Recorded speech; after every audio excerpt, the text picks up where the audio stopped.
I need a couple of volunteers, because I don't think we're going to do everybody, but people who would like to get up and give their elevator pitch now.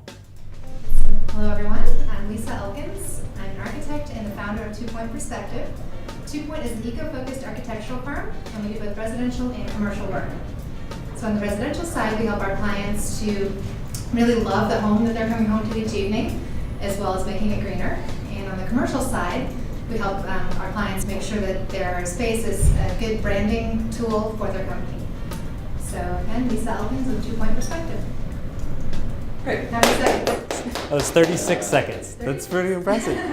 It feels like a long time when you're standing in front of a room or, a potential client. You're like, how much have I been talking already?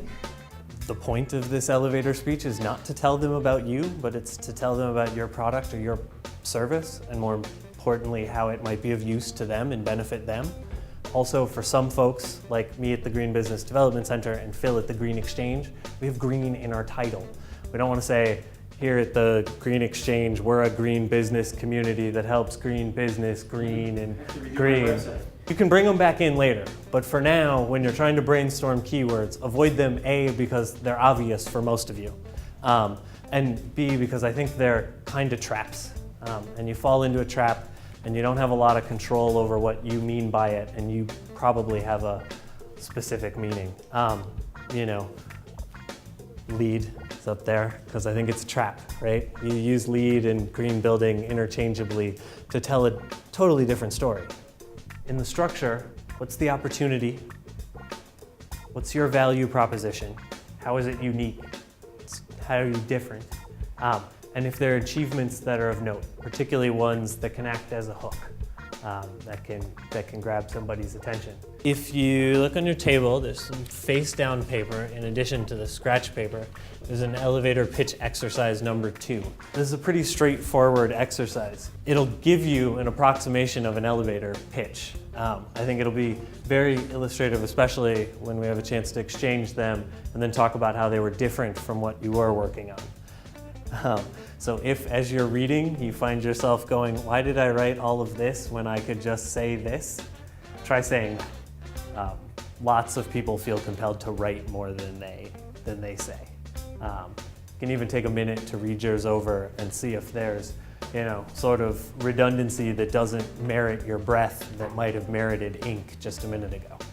We can walk our clients through the financial savings as well as the PR potential of going green. Like, if you have an amazing green building, that's going to be a story, and you're going to be in your magazine. So right, beautiful space and a business community with great synergies.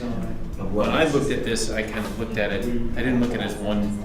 I was kind of looking at them separately, and I did what I normally do. I didn't look ahead. I didn't.